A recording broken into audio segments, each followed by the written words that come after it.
Hey, everybody, welcome to Behind the Bar. I'm your host, Danny Johnson, where, as you know, I interview your favorite dry bar comedians. Joining me today, I'm very lucky to have this gentleman. Tragedy Plus Time is his dry bar comedy special. He's not only has a special, he's a winner of San Francisco Comedy Competition, right? Appeared on Sullivan and Son, Live at Gotham, many other accolades, and someone I consider a friend from the past. And it's been a long time since we've touched base, but someone who's influenced my comedy, I'd like to think.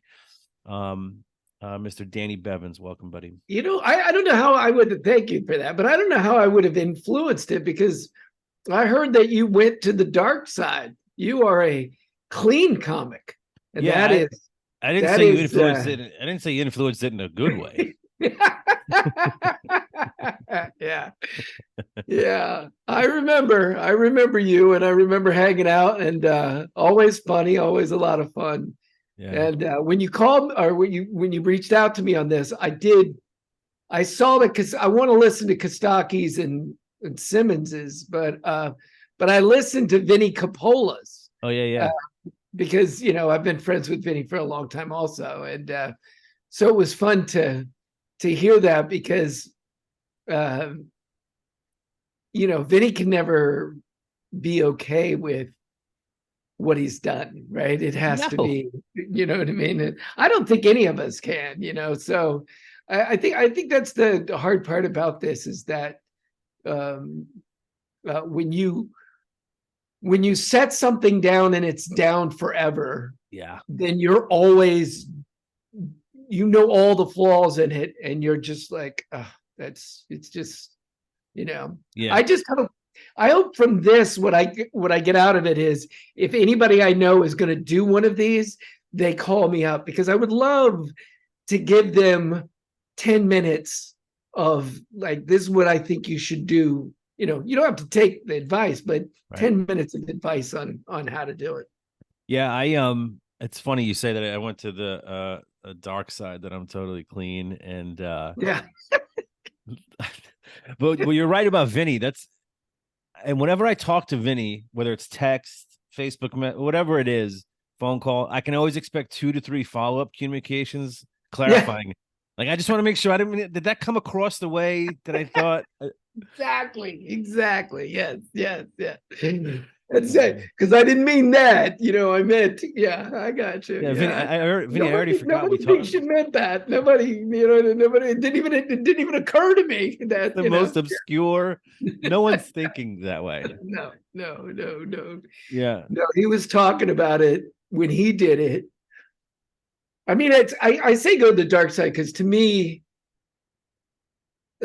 clean and obviously we know dry bar is not just clean. Dry Right. bar is they have another level of it Right. where it's really um uh even the topics they have problems with, like Right. on this one I went into it with, I really wanted to do this one bit, this it's about, I guess, about 10 minutes, 8 minutes worth of material that I had cleaned up and I wanted to do. It was about my kid's birth, and I thought, well, there's no language in it. And they nixed it like immediately. They were just Really? like, yeah, it's not dry bar standards. And I to the life of me, I could not understand um, it. But listen, it's there. They Yeah. have their regulations, and they do it by their standards, and I get that, but Right. I just not there's nowhere in my head did I think that was uh possible. And so to me the special lacks because the beginning part, that chunk is not in there, and then therefore the rest of it is uh the jokes. There's one joke in there I wish wasn't, but anyway, that's going to be in everybody's. You know Right. what I mean? But then the way they let it close, I was like, okay, wait a minute. So you took this joke out, but you left that one in. That Yeah, because you I did. really didn't think that joke would make it. I didn't think it would make it. It was the So one where you told the audience you're not going to like this joke. right? That's Oh, the no, no, way no.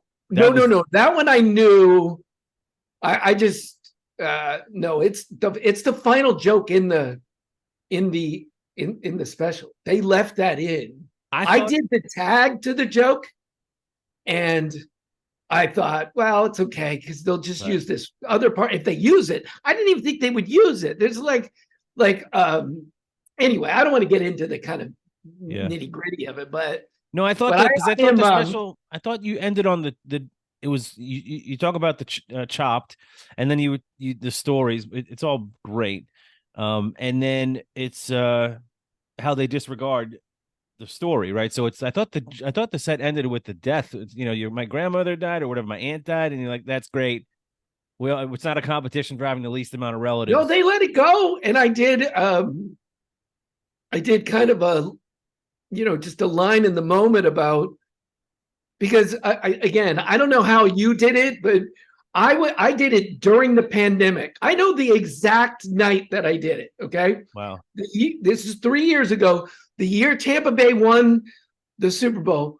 Are they there? There they are. Yeah, they're The year there. we won the Super Bowl, the pandemic year. It was the Friday after the first football game in September, which was the Bucks were playing the Cowboys. I watched that in that town. What is the Provo. town? Provo. Yeah, yeah. So I was at a hotel at that Hyatt or whatever, and I watched the whole game. I'd gotten food and gotten there. I'd gotten there early enough so I could watch the whole game, Yeah. and it was really relaxing. Because you're going to tape the next day, but it was really relaxing, and that's when it was. So there's almost no audience, and they're all over the Spread place, apart. Yeah. right? And so and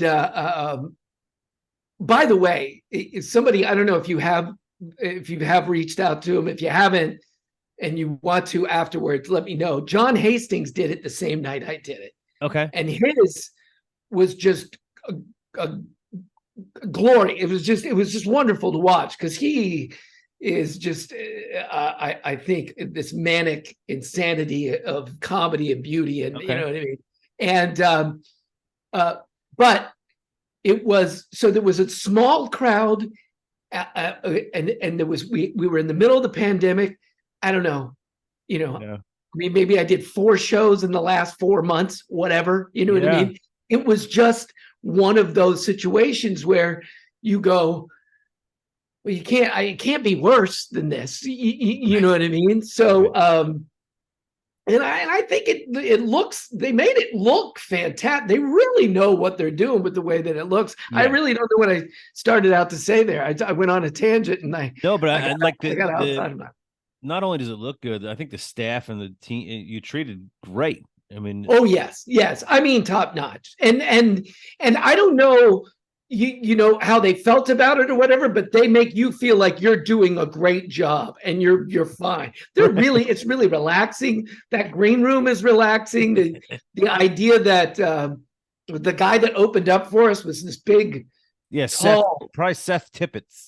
Yeah, he was Tippett. fantastic. Yeah. Set the table up perfect. Yeah. I mean, but again, it is outside of my comfort zone. And Yeah. that's why, I say dark side. I really salute you because you can go and do it that way. To me, at least where my head is adult. My head is over here. So Right. it's a lot of work. And I never feel like the joke is right because I have this other part that I can do. If you just let me do Yeah. this, Yeah. so I have the little guy on my shoulder. Come on, say the thing they want because that's going to be the funny. You know what I mean? Right. And Right. so, and like I'd love to do it again because, like I said, it was during the pandemic. Yeah. Since then, I've gone back. I am a ship comic. Really, you guys are out on the road. I don't do the road. Okay. I get once in a while I'll get an email and I'm like, no. Okay. Right. You know what I mean? I'll go do a corporate. I don't mind doing that, but Yeah. I'm not going away from my family for a week in that kind of, you know what I mean? The boats Yeah. are bad enough. Yeah. But on the boat you've got 3 adults and 2 uh PGs, right? So you're supposed to have Yeah. 2 30-minute adult shows and 1 PG show. It's like family friendly, is what they say. It's not this. It's not as clean as this, but it's family friendly. Well, that was 3 years. Now I could walk on that stage and do 30 minutes without even thinking about it clean. Yeah. And wouldn't, you know what I mean? It wouldn't even be a problem in my head. I'd just be like, okay. Can I tell you, I know you're going to listen to the Simmons interview, but let me tell you a quick story from the Simmons interview that tickled my fancy. He has a joke in which he says, Jesus Christ, but instead of that, he changed it to cheese and rice, right? Right. Goes, cheese and rice. But the dry bar folks, when they did the closed captioning, they actually put Jesus Christ. So all that work he did to kind of change the way he says it, all for naught.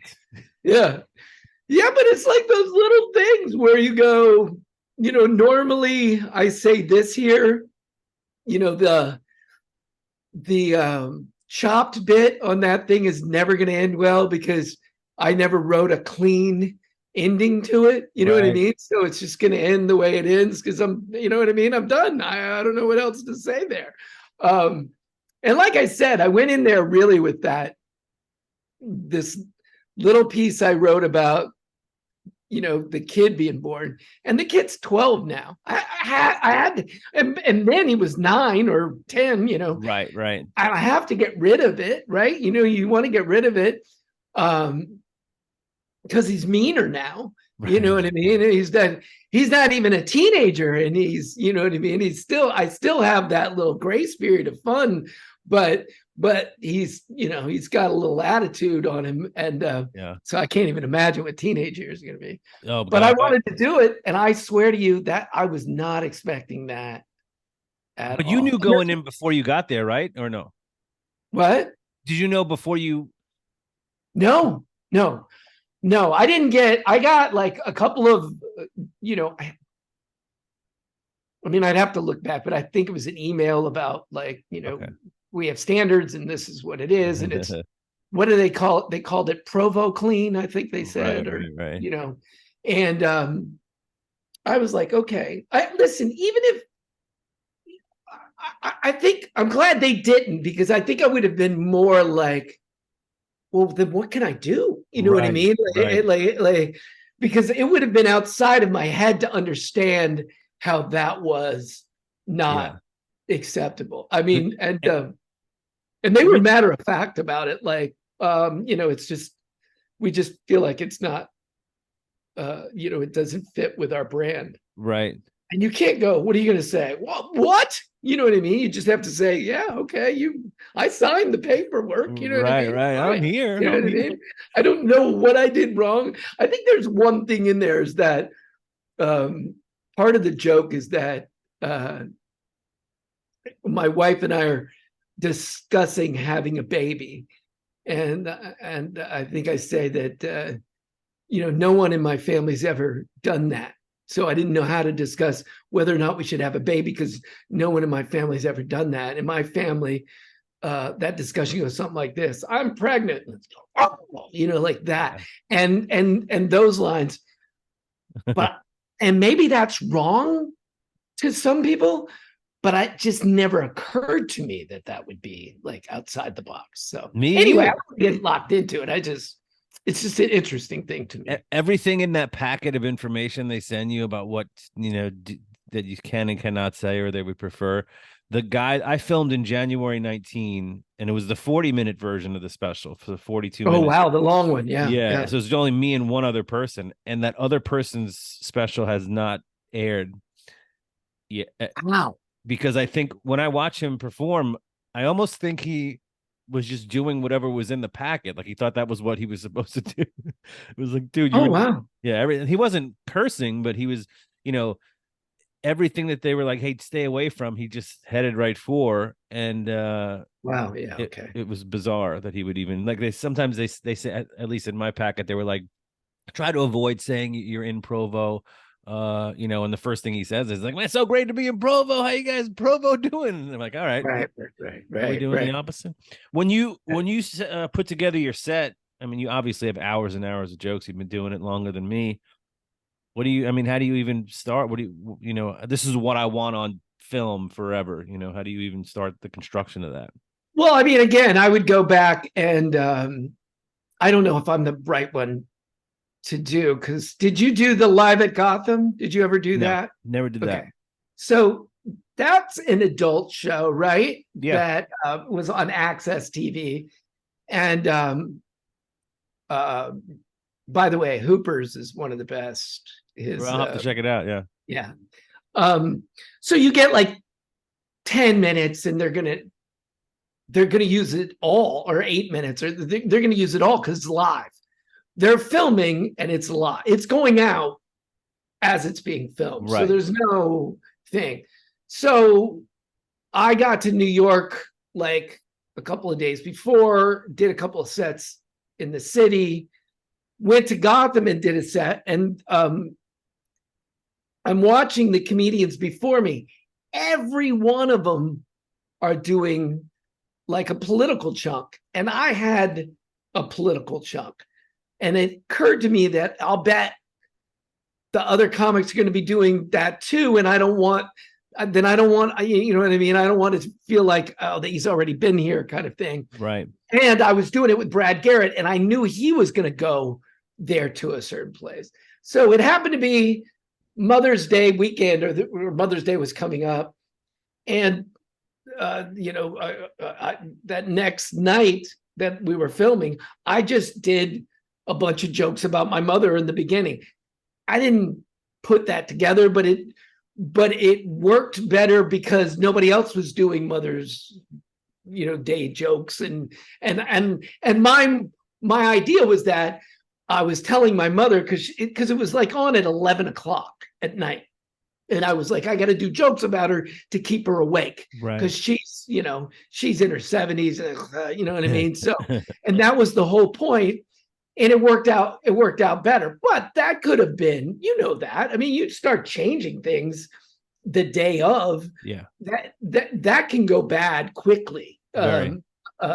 So what I would tell people is, now the way I would look at it is, first of all, think about it in the idea of the world that we live in now. You want to be able to take some stuff out of that and use it on social media. So almost every joke now, you have to kind of Chris Rock it.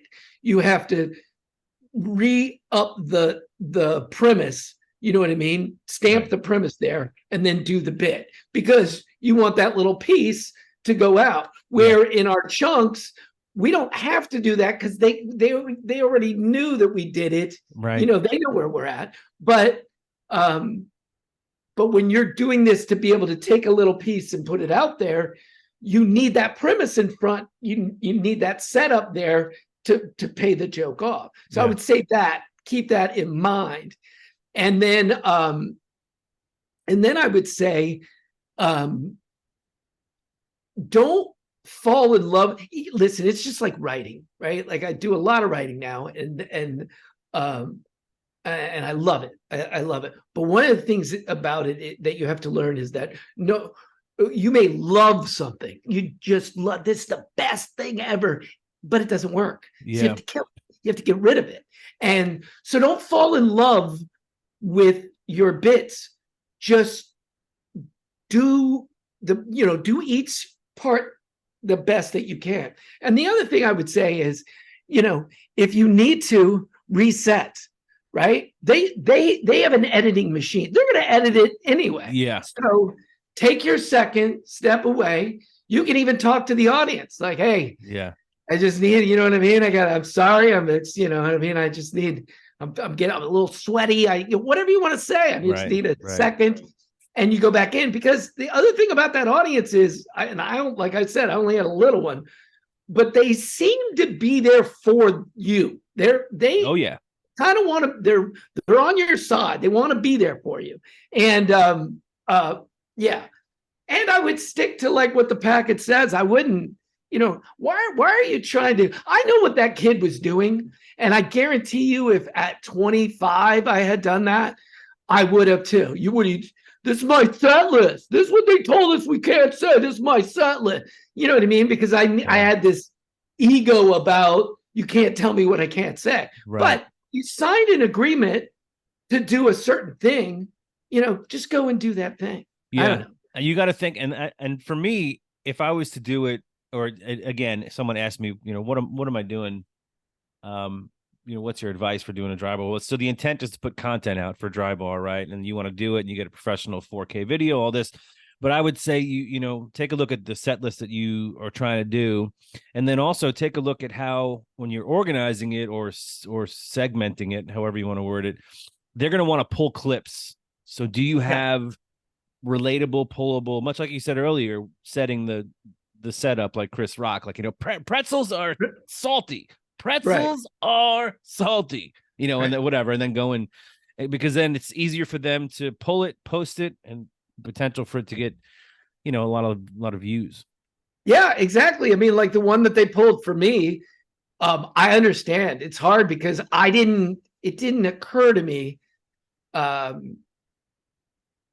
going in. I was too involved in, I've got to have this line here and this line here. And there was a couple of bits that were actually even newer that I was more worried about than anything else. But yeah, you need that because you need it for them, but you need it for yourself too. Sure. I mean, now you kind of need it all the time, because it seems to me like if I was a club comic, I would be filming all the time. Because you've got to get that, you've got to keep going with the content. You got to keep going with the content. That is a crazy world to live in, but it's necessary to keep people there. So, and nobody did it better than Chris Rock. Nobody, nailed that premise to that stage like he did. And it's a golden, I think it's the reason why all of these audience, where they're just the riffing, all those are working because everything's in that moment, right? You have all the information that you need in that moment, so you can kind of get it. Oh, you're from here and you're single, blah blah blah, bam. Yeah. It works that way, because otherwise, I mean, how many people do it that way? You know what I mean? I mean, you think about it, you go back, oh God, I can't even remember the guy's name. I used to follow this guy. Comic? So, yeah, in New York all the time. We were, we're going to the same gigs, and we'd go 1 and 2 back and forth. And he was at my gym all the time too. Gaffigan, very nice guy, incredibly funny, incredibly. All right, but those bits went on and on and on and on and on. Now, he probably now, because he's smart enough, would bring back the line and bring back the premise and the setup and do it. But then he was going, you had to be there in the beginning to get the end. You know what I mean? Yeah, I don't know that you can do that in a world now where you can do it. Listen, you can do it if you're doing big shows like he is, but if you're just a young comic out there starting out, I like how you struggled to remember Jim Gaffigan's name. Well, listen, I'm old, and it's filled up. This is what I know about Gaffigan. It's probably the reason why I try to forget it, is that he was my wife's favorite comic. So if he was following me and she was with me, doing when I was rolling through the gigs, she would be like, "Oh, well, then I'll meet you at this strip later," because she wanted to see Jim Gaffigan. And it always there's always a part of me like, come on, man. I mean, it's just, but he was that good. He is that good. He is. He's something else. I have a line written down here. I think I've used it a couple of times on stage, but my girlfriend last year for her birthday asked me to get her tickets to another comedian. you know. And I was like, how many areas of this relationship am I falling short in? Jeez. Now we're gonna sit in this giant theater when she leans over and she goes, "This is what success looks like." Yeah, yeah. Right? And then I go, "Damn you, Nate Bargatze."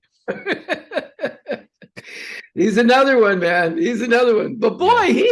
he Nate is a guy that it's a love him or hate him thing. I've run into people that can't stand him, and I'm like, I don't know what world do you live in? Like, how could Right. you not like Nate Bargatze? But they're like, Right.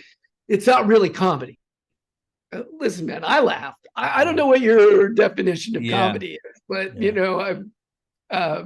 I don't know. The world's a weird place. Can I share with you what I mentioned at the top of the program that you were an influence on me? Can I tell you one big thing I took away? Because you were tough Oh on me. yeah, You were a bit rough on me, for my own good. you weren't the only one. And this is nothing new. I mean, you've heard this before, you've said it before, but you really taught me, because for those that don't know, and I've talked about this on with Kostaki and Tom Simmons on the other episodes. We got together in St. Pete. Well, you guys got together in St. Pete for much longer than me, but for a couple years, a couple times I went down and stayed at Shoemaker's with you guys in that Oh house, yeah, and we kind of did the yeah, tour and we wrote, and I kind of tagged along on Simmons, Simmons' word there, and I actually I roomed with Lennox. oh, I think it was downstairs in the house, and I remember how messy he was, and I mentioned it to Tom, and I was like, he's just everything. There's Q-tips on the floor, there's tissues, and Tom's like, blind. he's legally blind. I'm like, I had no It idea. was, it was, yeah, it was blind. I Yeah, just yeah, thought he was a slob. yeah. But anyway, Oh my you God, yeah, that's awful. That's the. I don't mean you're awful. I mean I get yeah. it, but But yeah, he was. you taught me, you what I took away from you most, and watching your special made me miss Danny Bevins' comedy that I haven't seen in so long. Well, anyway, what I took away most from you was to embrace the silence when needed. Oh yeah. And because I was, so young and doing it, and I wanted to fill that air, that just with words if something didn't go well, just. Right. And I have to, if something doesn't go well, or even if it does go well and I want to take a pause, it's okay to enjoy the silence or embrace it, so to speak. So that was huge, watching you and listening to you and getting your advice. Well, with my act, you have to embrace the silence.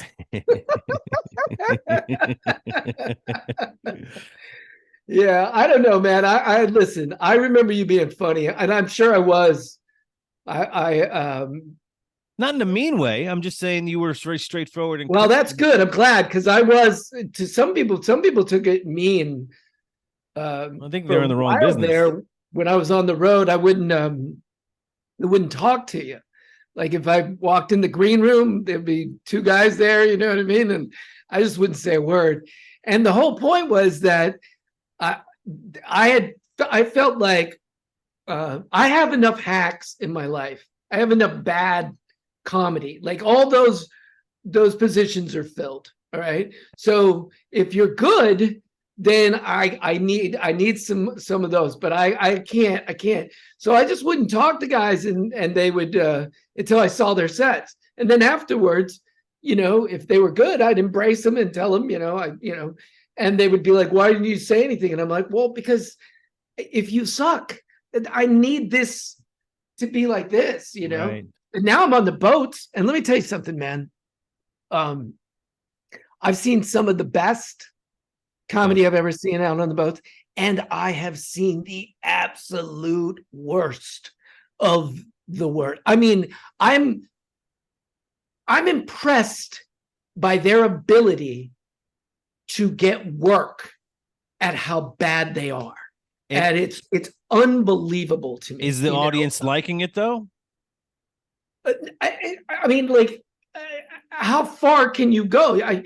I'll step in and watch 5 minutes Right. and be like, I can't handle this, and leave because I can't do that. Yeah.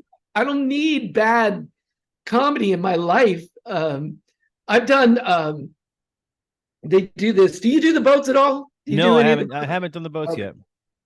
It's I mean, it's hard because you're paying me to be away from my family. That's what I think. That's how I feel now, you know. But it is a place to be able to do it and to make a living, right? So it is what it is. But sometimes you'll do it, both comics will be on the same show. Most of the time you just do 30 minutes, and they have a person that works on the boat that they call the comedy host, and they go up, and if they're really good, they may tell a joke, and then they get your intro right and they bring you up. But basically, mostly you're coming up to a dead audience, right?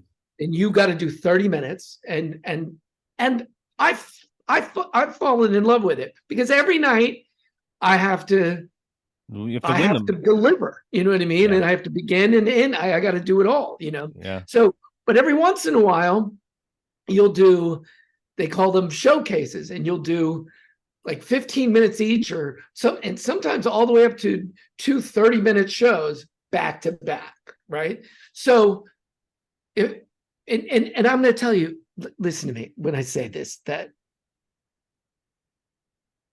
except for 2 times, I have to go last every time. Okay. Except for twice. All right. And of the 2 times, one guy annoyed me. And so I was the biggest jerk I've ever been in my life in comedy. I'm not kidding. I literally, my whole plan was to sink him. That's all it was. That was my plan. Like, I do my set and I leave. That's what I do. I do my set and I go back to my cabin, go work out, do whatever, but I'm gone. I walked through the crowd, high-fiving, okay? They're standing up, applauding, right? And came back 10 minutes later to see.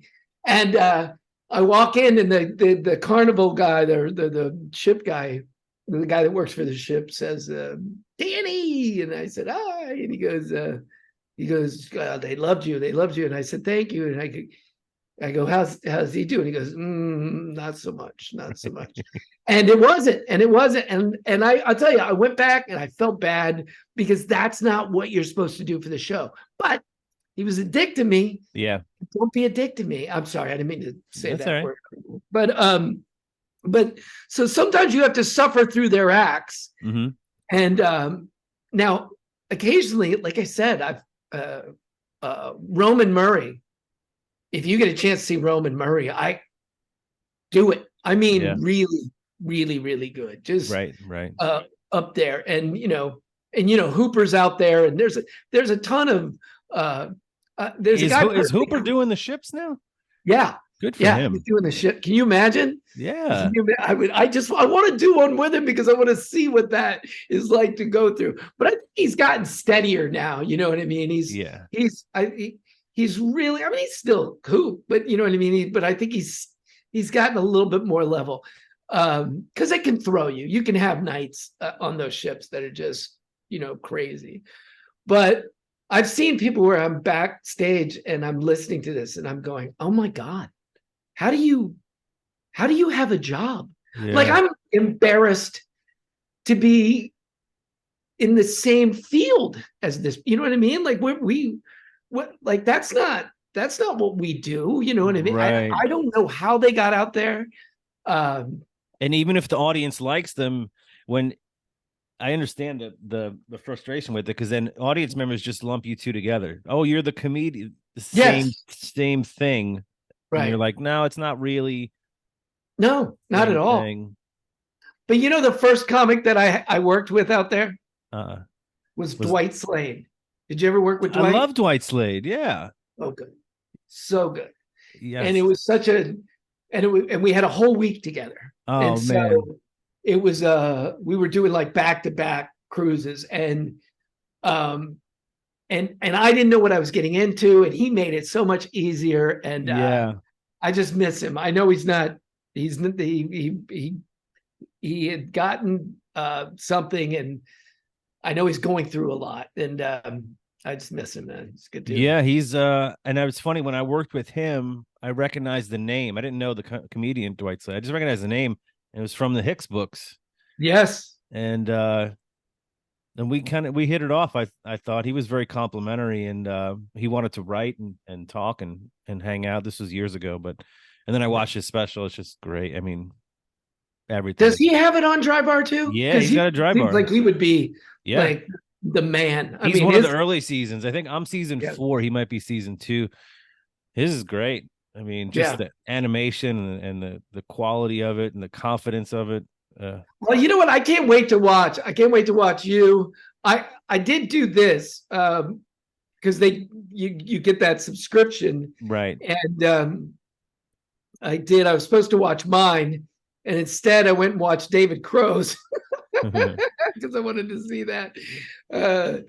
That joke about his truck and the German car is still one of my favorite of all time. I'll have to watch it. But I can't wait to go through like all of the people like him and Bent Washburn and just all the guys that we know that have done it. Yeah, I'd highly recommend Josh Sneed's.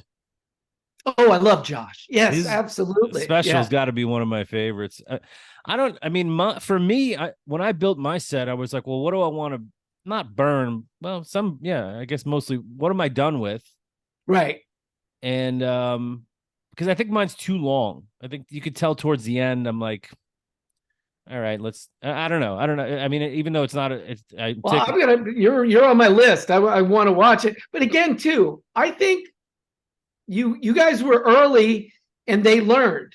Yeah. Why are we? Look, no one's going to be here for longer than 20 minutes anyway. Right. Who has that kind of time? You know what I mean? You can sit down with your family. Okay, we're eating, or we're just going to enjoy this before we go to bed, or whatever. You know what I mean? Or it's Friday night, or whatever. You know, but the kids are only sitting still for 20 minutes. You're not getting them for more than that. And I look, I don't know why it hasn't been to shorter earlier. You know, I see these guys do an hour and a half and put it out on Netflix, and I'm like, hey, yeah, that's unnecessary. I will never see that last half hour ever. And almost no one will. Almost no one will. You could have saved that. You know what I mean? I probably won't see the last hour. If you know what I mean? Like, when do I have that kind of time? You know, you have a girlfriend. I have a wife and a kid and a dog, and you know, and the house and the cars and everything has. There's all this time. When do you have time? It should be, keep it tight. 20 minutes, 30 minutes. I'm going to do a special. Brad Garrett is going to produce one. I want to do an adult one to put on YouTube to leave for my kid, so that he can always have it as a, like, this is what my daddy did. And it's really my stuff. But there's part of it I'm working on now, because it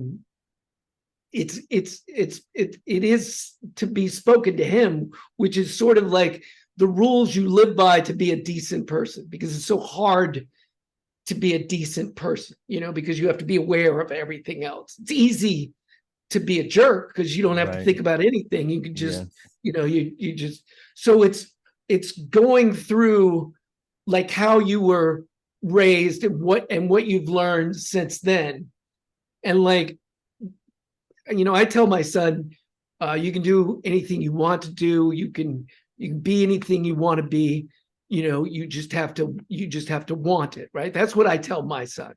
My father told me, just don't make it worse. Okay. Just don't. All right. Like the Hippocratic Oath, first, do no harm. All right. Don't make it worse. Whatever the situation, Danny, don't make it worse. And it's because he knew me. He was right. He's right. That's a great rule to have in your head. It really is. Don't make it worse. You know what I mean? It's if you can't make it better, maybe shut up. Maybe step away. So, but I'm going to try to live my life like that now, which means that I can't be online much. Right. That's hilarious. I love here's my two pieces of advice for my son. Two of my most recent pieces of advice. One is there's just assume there's cameras everywhere. Assume you're being recorded right now. Oh, yes. Every moment. So whatever dumb thing's going through your head, it's going to be on someone's social media or whatever. And then two, pretend there's other people around you. So I get that I mumble it to people that are extremely rude. Like in a grocery store, someone's blocking the whole aisle. They're standing sideways with their cart. They're just blocking and they don't even see anyone trying to get by. And then they finally see you. Oh, pardon me, excuse me. I'm like, well, you can always pretend there's other people in the world. And I kind of go around. Yes. Right. Exactly. Yeah. That's being aware of your circumstances, right? Yeah. That first one is great too, because the way that my mom spoke that to me was that she said, you should live your life in a way where if Jesus walked into where you were, you wouldn't be ashamed. Right. I was like, well, that's, you know what I mean? I mean, I'm gonna fail at that. No, I'm gonna fail at that. Half a dozen examples. How would I fail? This guy I've never met just walks in the room. You know what I mean? I think first there's going to be fear. I don't know about shame. I don't know where that's going. You know what I mean? But I understood what she was saying, and that makes sense because it is true now. Yeah, they are everywhere. You know what I mean? Commit a crime. And then watch how quickly they find out exactly where you were, when you were, what you were doing. You know what I mean? You think, they've got it. And I'll be honest with you, I really don't have a problem with it anymore because I've come to the realization that it doesn't matter if you have a problem with it. That's just the way it is. We gave up a lot of that stuff when we started carrying the chip around. Hey, have you been chipped yet? Yeah, I've been chipped. Yeah, I got one. Yeah. My chip gets great reception in all areas. Yeah, exactly. Yeah. I like. I've been going down some conspiracy theory rabbit holes, and here's why I love some conspiracy theorists is. I don't think, and this is such a pessimistic sentence, but I don't think, you can believe whatever you want to believe, right? And it's a conspiracy, and now, even if you have evidence, but now with social media, I'll give you 100 million followers who believe the same thing. Nothing's changing. Oh, no doubt. You know what I'm saying? No doubt. You're not making a difference, and I don't want to hear your story. And you're not nothing. The people in now I'm a conspiracy theorist. The people in control. We're so far removed. It just it tickles my funny bone with conspiracy theorists, because it used to be like, well, if I can just get the word out, well, guess what? The word's out. Yeah, it's out there. Yeah, and nothing's just type it into your computer, and all the groups will come up. All the groups that are on that side. Yeah, I always think it's weird because, this is my take on it. I think you could get rid of probably half of it if and I don't mean. I'll say it this way: if military service was absolute for everyone, okay? So, and I don't mean the military, but I mean that you spend time working for your government in a way where you're being told what to do, and some countries do that, right? Like South Korea does. You got to do 2 years. Israel, it's usually in a place where they're surrounded. And you know what I mean, and fear is there. You know what I mean. I mean, what are we surrounded by? Canada, Mexico, stuff. You know what I mean. It's not a lot, But I think it should be, and there's a word for it too, where it's universal, where everybody serves. I think in that point, twofold. First of all, you're going to find out what your government is capable of. Okay, that's number one. Okay. And how many people are involved with that capacity? All right. So what it would be like to keep a secret. Okay. And then three, we are going to find out who all the crazy people are. Okay. Because the military writes that stuff down. You know what I mean? Like they know that you are, you know what I mean? That you're a little in the, you know what I mean? McVeigh didn't become Green Beret. Now, he was a decorated soldier, but it couldn't pass that psychological, Yeah. exam. You know what I Yeah. mean? So, and the other one I always say is, let me tell you something. If they're keeping everything from us, how do I know that George W. Bush almost died choking on a pretzel? Okay. Right. I know that. They told us that. Right. We all know it. Okay. That would be one to kind of slide under the, you know what I mean? That's a secret to keep, right? The main guy, the top guy, almost choked on a pretzel, was watching the game, eating pretzels, almost choked, fell over, clunked himself. And you could have come up with anything. There couldn't have been that many people in the room. Right. You know what I mean? And you couldn't keep that secret. So come on, man. Come on. You think you think as a president he would turn around and be like, why don't we just keep this? Yes. If we could just, I swear to God, if you tell anybody this, I am the president. I just want you know, you can all be eliminated at any moment. I just wanted to. I like the fact that we've had congressional hearings on that. There's UFOs, we have alien craft, and people are like, I don't know. NFL starts Thursday, so. Well, I mean, what are you going to do? You know what I mean? There's too many things to be afraid of now. You know what I mean? I mean, if you're going to be afraid, I mean, that would be another thing to tell your kid, right? Like, look, let it go. There's only so much you can control. You know what I mean? And you can't hold on like that all the time. My wife is, when he started skateboarding and surfing and like, oh my God, what is this and that? Yeah. Well, you can do that with anything. You know what I mean? Then they can't leave. They can't go anywhere. You have to be able to live. What am I going to do about a UFO? I have no control over it. Listen, I hope they come down, take us, colonize us, do whatever you got to do. You know what I mean? If you're smarter, but you better be smarter. You know what I mean? Because you don't want to be landing that stuff. Don't be a gentle species. Don't do that, because we'll find out where you live and take everything you have. Right. Historically, we'll send a team up there. It's really just an exploratory. Exactly. Yeah. We just want to increase relations and. Yeah, we just we just want to shake hands. Yeah. Okay. I wonder how let's just say we get more information. It's just they open the books on the UFO alien thing. I wonder what that does to the world of faith.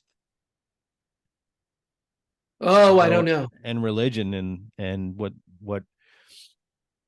I don't know. I'm not in that world. I've never been. And I try again, living by the rules that I'm trying to live by. I don't want to. They may be right. I may be wrong. It's never made sense to me. I can't. And I grew up in the church. I grew up Pentecostal. I've read the Bible 4 times. You know what I mean? I studied it. I did, where you go to church 3 days a week, Wednesday and then Thursday is music, and then Sunday is services, and you have Bible study again Sunday or Sunday school, and then did all of that, and it didn't take. It just didn't take. You know what I mean? Now I don't know how they would be, because I don't know how I would be. I have dismissed UFOs forever. Just like, let me tell you something. There's another one I dismissed. The house is haunted. No, you know what I mean? Right. Now again, I've been in some bad places. So I've seen some stuff where I think it's real fear. And I can't go to the like ghost thing or the spiritual thing, or, my mother loves that. She loves stories about people who died and they came back, and they have the story of the light and the whole thing. Because she died and she came back. Now you ask her story and she goes, I don't remember any of it. And I go, neither do I. You know what I mean? But they've made themselves believe it. I don't know though. I don't know. I think hope it's not. What? I think someone's got a great bit about the ghost thing. Like, I don't even remember who the comic is, or if I'm even remembering it right. But they said something to the effect, it's got to be frustrating to be a ghost, because the best you can do is die. Come back and you're a ghost, and you can push a teacup off a table. That's it. That's all I can do is open up this cabinet. Yeah. Yeah, there's another line there too. The best you can do is like almost get somebody's attention. You know what I mean? Like almost. You know what I mean? It's like no, Right. Yeah, I don't. I don't know. I don't. I love how we've done it in film, and I think, and I'll tell you about those conspiracy theories too. I think that stories in film, especially film, have indoctrinated us in a way that we need it to be a story. We need it. We need there to be a boogeyman. We need there to be the good side, the evil side. We need all of that. When you walk through life, it's really not that way. I mean, I don't know if you've ever known anybody who did something bad, but you knew them and they were like, I mean, it was all right. Yeah, we played wiffle ball together. Bad. Great. Yeah, it was all right. You know what I mean? And then they did, and you're like, damn, I didn't see that coming. You know what I mean? So it's, and normally those things in life are moments. They're moments where people turn. I think the thing that people, if I could ever do something with stories, try to explain to people what we're all capable of. I think people don't know what they're capable of. That's why, like the applause for the troops. I do bits about how much I hate it. I just come on, listen. That's how much Vietnam screwed this country over. Is that we have to applaud. The truth is you get guys like, I wish I would have served. No, you don't, because you would have. But believe me, you would have been fine at it. Because almost everybody is. There's only a few people who don't work out. You know what I mean? That we lose. Right. We had two guys in basic that got tossed. One of them went after a drill sergeant with a butter knife. Listen, there's twofold. You're crazy and the dumbest human being I've ever met. Right. And it's a butter knife. All right.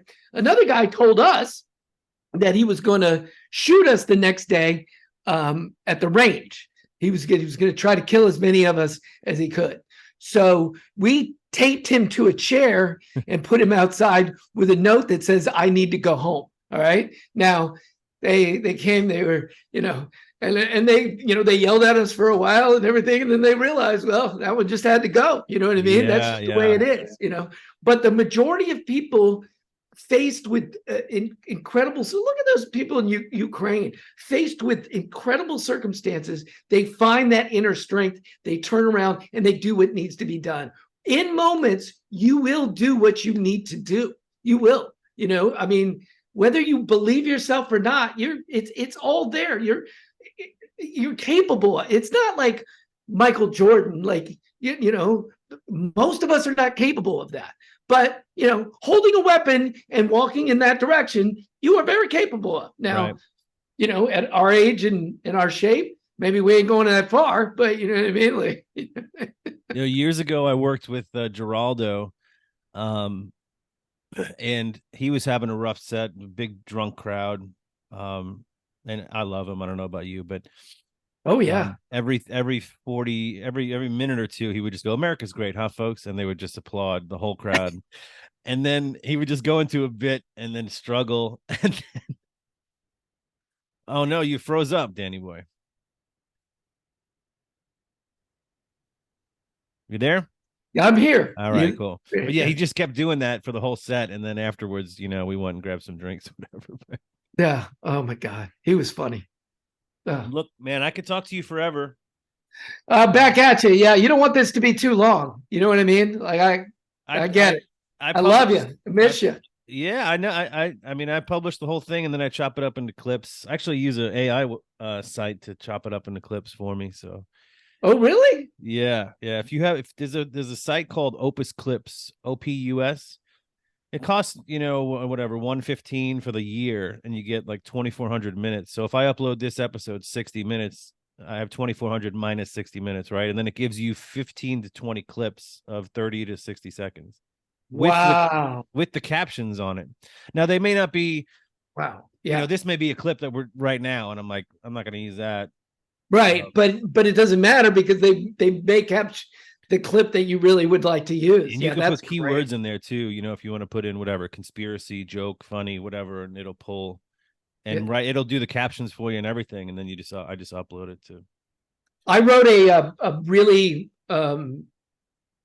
adult story, cop drama kind of thing, and my brother has been working with AI, so we've done it together where I'm reading it and he's put the visual on it, and we're going to be releasing the first chapter of that pretty soon.